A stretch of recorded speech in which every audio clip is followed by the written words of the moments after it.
સૌથી પહેલા વાત કરવી છે ગરમીની, બળબળતી ગરમીની, કારણ કે આજે તાપમાનનો પારો 46 ડિગ્રીને પાર પહોંચી ચૂક્યો છે। સૌથી વધારે પારો આજે કંડલામાં સામે આવ્યો છે। કંડલા એક એવી જગ્યા જ્યાં કચ્છમાં જ ઠંડી સૌથી વધારે પડે છે નલિયામાં, અને કંડલામાં સૌથી વધારે ગરમી 46.1 ડિગ્રી તાપમાનનો પારો પહોંચ્યો છે। અમદાવાદમાં પણ 45, સુરેન્દ્રનગર પણ 45.80 એટલે કે લગભગ 46 ડિગ્રીની આસપાસનો આજે તાપમાનનો પારો। અમદાવાદ, ગાંધીનગરમાં પણ 45 ઉપર ડિગ્રીનો તાપમાનનો પારો નોંધાયો છે। અમરેલીમાં પણ આ જ પ્રકારની પરિસ્થિતિ, મહુવામાં 43 ડિગ્રી, વલ્લભ વિદ્યાનગરમાં 44 ડિગ્રીની આસપાસ તાપમાનનો પારો। આ તમામ સ્થળો છે કે જે આજે રાજ્યમાં સૌથી વધારે શેકાયા છે, અને સૌથી વધારે કંડલામાં 46 ડિગ્રીની ઉપરનો ગરમીનો પારો નોંધાયો છે, જે બતાવે છે કે આજે કંડલા રીતસરનું શેકાયું છે, બળબળતી ગરમી વચ્ચે તપ્યું છે, બરાબરનું તપ્યું છે। કંડલામાં સૌથી વધારે ગરમી નોંધાઈ છે, 46.1 ડિગ્રી તાપમાન। સૂરજદેવ બરાબરના વરસી રહ્યા છે, આકરા અંદાજમાં ગુજરાતીઓને શેકાવી રહ્યા છે, કારણ કે આ પારો હજી પણ રોકવાનું નામ નથી લેવાનો। 5 દિવસ સુધી તૈયાર રહેવું પડશે, ઘરેથી બહાર નીકળતા નહીં બપોરના સમયે। જો આવું કંઈ થયું તો તૈયારી રાખજો, તમને પણ બીમાર થઈ શકો છો, લૂ લાગી શકે છે। અને શાહરૂખ ખાન પણ આજે અમદાવાદમાં હતો, એમને પણ લૂ લાગી, ગુજરાતની આ ગરમી સહન ન કરી શકાય એ પ્રકારની પરિસ્થિતિ સામે આવી હતી। તમે પણ ઘરેથી બહાર નીકળતા હો તો સાવધાન રહેજો, બપોરનો સમય એવોઇડ કરજો। રાજ્યમાં સૌથી વધારે ગરમી પડી રહી છે, આ ઉનાળાનો સૌથી ટોપ ગિયરમાં જે ચાલતી ગાડીનો સમય હોય તેવું લાગી રહ્યું છે, કારણ કે અમદાવાદ, ગાંધીનગર, સુરેન્દ્રનગર આ તમામ સ્થળો છે કે જ્યાં 45 ડિગ્રીની પારનો પારો આજે નોંધાયો છે।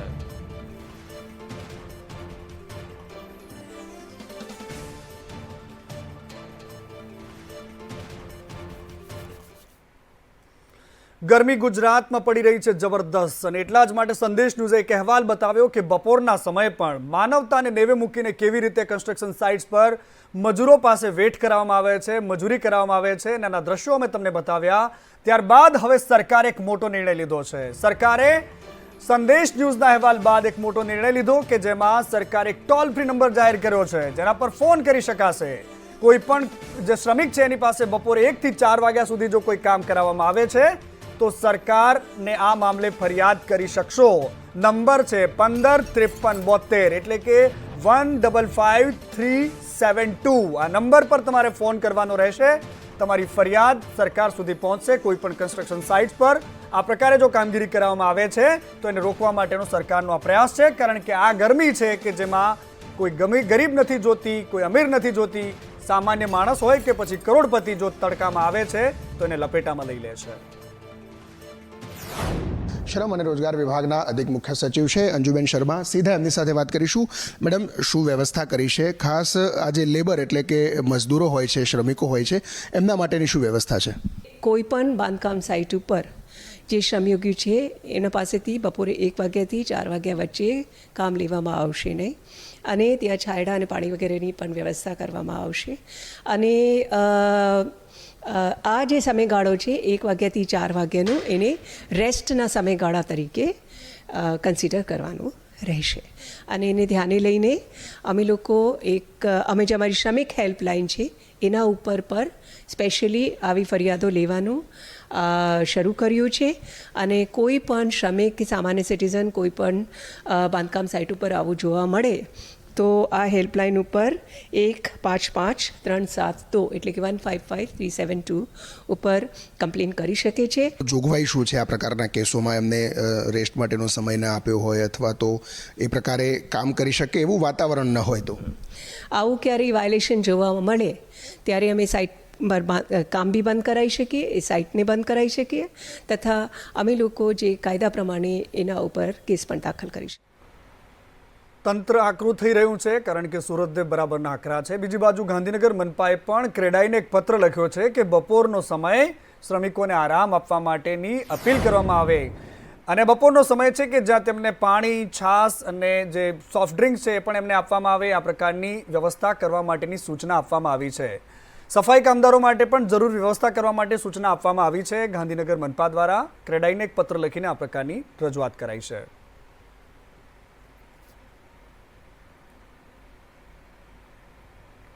એક બાજુ સરકાર ગાઈડલાઈન બહાર પાડી રહી છે, પરંતુ બીજી બાજુ જે બિલ્ડરો છે તે પોતાના કામ માટે એટલા બધા ઉતાવળા હોય છે કે એમને એ નથી દેખાતું કે કોઈ માણસ છે, કોઈ જીવ છે જે કે ભર બપોરે ગરમી વચ્ચે પણ મજૂરી કરે છે, એમને કોઈ જ માનવતા નથી નડતી. વડોદરાના દ્રશ્યો છે. વડોદરામાં ગાઈડલાઇનના ધજાગરા કરીને કન્સ્ટ્રક્શન સાઇટ પર બપોરે કામ ચાલી રહ્યું છે. કોઈ જ જાતની એમને સૂચનાઓની અસર નથી થતી. કન્સ્ટ્રક્શન સાઇટ પર શ્રમિકોને મજૂરી કરાવાઈ રહી છે, જે કેમેરામાં કેદ થઈ ગઈ છે. ડભોઈ સરિતા બ્રિજમાં શ્રમિકો પાસે આ કામ કરાવવામાં આવી રહ્યું છે. ગાઈડલાઇનને ઘોળીને પી જતા કોન્ટ્રાક્ટરો કન્સ્ટ્રક્શન સાઇટ પર આવી રીતે મજૂરી કરાવી રહ્યા છે. અને આ માત્ર વડોદરાની વાત નથી, પરંતુ અમદાવાદ, વડોદરા હોય કે પછી રાજકોટ, આ તમામ સ્થળો પર આ જ પ્રકારના દ્રશ્યો સામે આવી રહ્યા છે.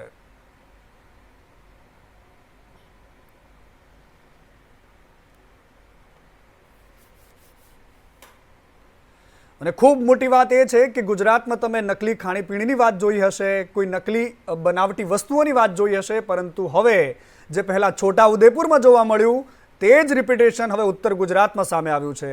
મોડાસામાં સિંચાઈ પંચાયતની એક નકલી કચેરી મળી છે. નકલી કચેરી હોવાનો ધારાસભ્યએ આરોપ કર્યો, કારણ કે ધારાસભ્ય ભારતીય જનતા પાર્ટીના છે, અપક્ષમાંથી ચૂંટાયા હતા, પરંતુ ભારતીય જનતા પાર્ટીની સાથે છે. ધવલસિંહ ઝાલાએ આરોપ લગાવ્યો કે મને 2 વર્ષ પહેલા આ વાતની ખબર પડી હતી. મેં અધિકારીઓને પણ આ અંગે જાણ કરી હતી, પરંતુ જ્યારે મને એક વ્યક્તિએ ફોન કરીને કહ્યું તો હું ઘટના સ્થળે પહોંચ્યો.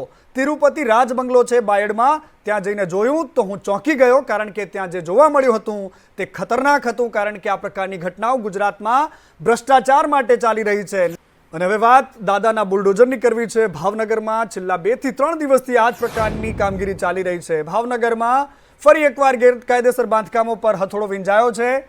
ગેરકાયદેસર ધાર્મિક સ્થળો પર પણ મનપાનું બુલડોઝર ફરી વળ્યું છે. શિવાજી સર્કલ હોય કે લીંબડિયું સર્કલ, આ તમામ સ્થળો પર ડિમોલેશનની કામગીરી ચાલી રહી છે. દબાણ હટાવવાની આ કામગીરી ચાલી રહી છે.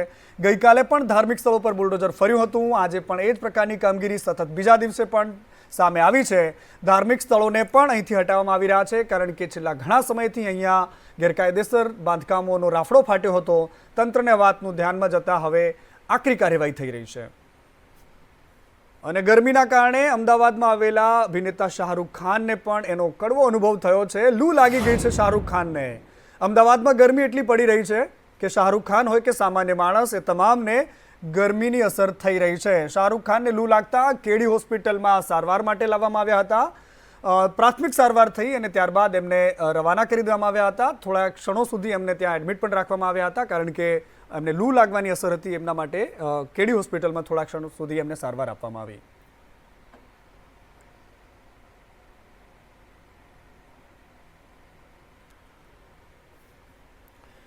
અનેક મીટર લાગ્યું છે ગુજરાતમાં, લાગી રહ્યું છે, જેના કારણે ગુજરાતમાં ઠેર ઠેર વિરોધ થઈ રહ્યો છે. સ્માર્ટ મીટર નામ છે.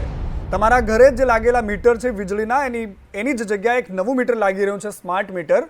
પરંતુ તંત્ર ઠોઠ છે, કારણ કે આ મીટરની જે ઉપયોગિતા છે, ગુણવત્તા છે, જેની કામ કરવાની સ્ટાઇલ છે, એ લોકો સુધી બરાબર પહોંચાડી નથી શક્યું. અને એટલા જ માટે ગુજરાતના અલગ અલગ સ્થળો પર આ પ્રકારનો વિરોધ જોવા મળી રહ્યો છે. વેરાવળમાં, ગાંધીનગરમાં, વડોદરામાં, પંચમહાલ, સુરત, ગોધરા, આ તમામ સ્થળો પર આ જ પ્રકારની પરિસ્થિતિ છે કે લોકો કંટાળી ગયા છે આ મીટરથી, કારણ કે એક ભ્રમ છે. લોકોને એવું લાગી રહ્યું છે કે આ મીટરથી નવું બિલ વધારે આવશે. આ મીટરથી ગમે ત્યારે તમારે રિચાર્જ નહીં હોય તો વીજ કનેક્શન કપાઈ જશે. આવા અનેક સવાલો લોકોના મગજમાં ઉઠી રહ્યા છે. આખી ડિટેલ સાથે અમે તમને રિપોર્ટ બતાવીશું 8 વાગે, એ પણ જોશો. પરંતુ અત્યારે જે દ્રશ્યો અમે તમને બતાવી રહ્યા છે કે ઠેર ઠેર કેવી રીતે આ સ્માર્ટ મીટરનો વિરોધ થઈ રહ્યો છે. અને સ્માર્ટ મીટરના વિરોધના કારણે હવે તંત્ર એક્શનમાં આવ્યું છે. ઉર્જા મંત્રી કનુભાઈ દેસાઈના કાર્યાલય પર એક બેઠક યોજાઈ હતી. આ બેઠકમાં યુજીવીસીએલના એમડી શિવહરેનું નિવેદન સામે આવ્યું છે કે હાલ સરકારી કચેરીઓમાં મીટર લગાવીશું. પહેલાં આ પ્રાયોગિક ધોરણે અમે એ નક્કી કરીશું કે સરકારી કચેરીઓમાં લાગ્યા પછી અમે જોઈશું કે ત્યાં કેવું બિલ આવે છે. જૂનું અને નવું બંને મીટર લગાવીશું. કચેરીઓમાં લાગશે, લોકોનો વિશ્વાસ જીત્યા પછી અમે નવા મીટર પણ લગાવીશું. રાજ્યમાં 50,000 મીટર લગાવાયા છે. કોઈ વિસંગતતા અમને જોવા નથી મળી તેવું એમનું કહેવાનું છે. લોકો જોઈ શકે છે, સમજી શકે છે. જેમના બિલ વધારે આવ્યા હશે તેની તપાસ કરીશું. જૂનું બિલ બાકી હશે તેમનું લેવામાં આવ્યું છે, પરંતુ એની ખાતરી કરીને અમે મીટર લગાવ્યા છે તેવું શિવહરે કહ્યું છે. સ્માર્ટ મીટર આખા રાજ્યમાં તમામ 4 ડિસ્કોમમાં જ્યારે શરૂ કરવામાં આવ્યા ત્યારે સૌથી પહેલાં મીટર અમારી જે જીબીની કોલોની છે, અમારી જ્યાં પણ થર્મલ પાવર સ્ટેશન્સ હોય એવી જગ્યા લગાડીને અમે ટેસ્ટિંગ કર્યું. અને આમાં બરોબર જણાવ્યું ત્યાર પછી અમે જે સોસાયટીઝમાં લગાડવાના હતા લોકોને ત્યાં તમામ માહિતી આપીને આ સ્માર્ટ મીટર લગાડવાનું કામ શરૂ કરવામાં આવ્યું. સ્માર્ટ મીટર જે રીતે નામ સજેસ્ટ કરે છે વધારે સારો મીટર છે, આની એક્યુરેસી વધારે છે, આમાં વધારે ફંક્શનાલિટી છે. ભવિષ્યમાં જ્યારે ભારત સરકારની ગાઈડલાઇન્સ મુજબ ડે ટાઈમ પાવરમાં જ્યારે આપણને સોલર પાવર સસ્તું મળતું હોય ત્યારે આપણે એવા કન્ઝ્યુમર્સને આપણે કંઈ સસ્તું પાવર આપી શકીએ, ડિસ્કાઉન્ટ આપી શકીએ. આ બધા ફીચર્સ આમાં અવેલેબલ છે, એટલે લોકો એમના વીજ વપરાશની રિયલ ટાઈમ ઇન્ફોર્મેશન જોઈ શકે, મોબાઈલથી જોઈ શકે, ઘરે બેસા રિચાર્જ કરી શકે, અથવા તો ઓફિસમાં હોય ગમે ત્યાં ફરતા હોય ત્યારે પણ ખરેખર એમનું કેટલું વપરાશ છે આ બધું જોઈ શકે. અને આ સ્માર્ટ મીટરનો વિરોધ આમથી લઈને ખાસ બધા જ લોકો કરી રહ્યા છે, પરંતુ કોંગ્રેસના નેતાઓને વિરોધ કરતા તમે જોયા હશે.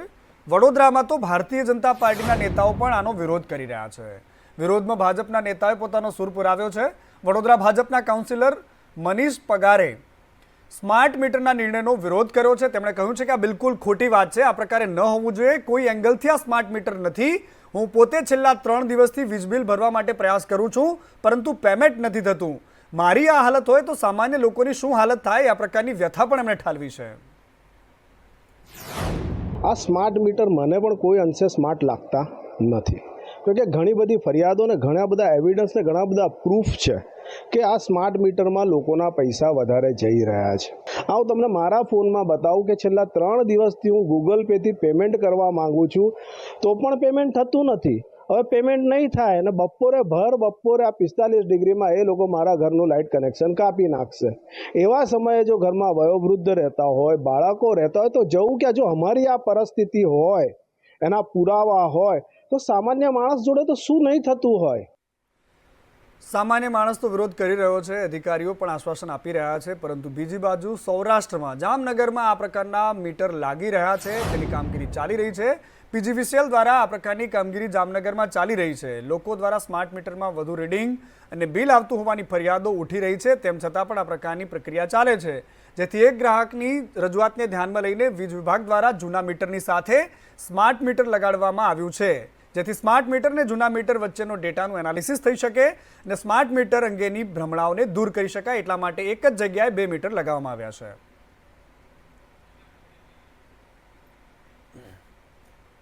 વાત કરવી છે વલસાડની, કે જ્યાં એક ભ્રષ્ટાચારની ગંધ એટલે કે લાલિયાવાડીની ગંધ સામે આવી રહી છે, કારણ કે વલસાડમાં રોડ રસ્તાના કામોમાં ભ્રષ્ટાચાર થયાની વાતો સામે આવી રહી છે.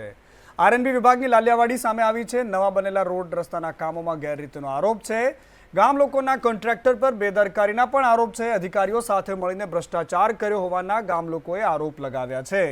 રસ્તા બનાવ્યા બાદ પોપડા ઉખડી ગયા છે, તે પ્રકારના આરોપ લાગી રહ્યા છે. આ વિડીયો એ વાતની પુષ્ટિ કરે છે કે કેવા પ્રકારે રોડ બની રહ્યો છે. જોરદાર રૂપિયા ખર્ચ કર્યા પછી માત્ર આ જે પથરી દેવામાં આવેલો ડામર છે તે દેખાય છે કે કયા પ્રકારે વિકાસના કામો થઈ રહ્યા છે.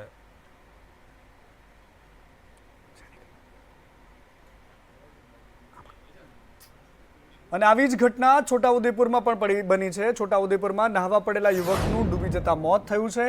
હાફેશ્વર નર્મદા નદીમાં ડૂબી જવાથી એક યુવકનું મોત થયું છે. મૃતદેહને નદીમાંથી બહાર કાઢીને તપાસ કરવામાં આવી રહી છે. તપાસ જે પણ કરો, પણ વાત એક જ છે, તમે નહાવા જાઓ છો, તમને ખ્યાલ નથી નદીનો, નદીની ડેપ્થ ખબર નથી, ઊંડાઈ ખબર નથી, અને તમે જ્યારે જાઓ છો તો એ તમને લલચાવે છે અને છેલ્લે મોત મળે છે. આ વાતની વારંવાર અમે દ્રશ્યો બતાવીએ છીએ, વારંવાર ખબરો બતાવીએ છીએ, તેમ છતાં પણ આ જ પ્રકારની પરિસ્થિતિ રોજ સાંભળવા મળે છે.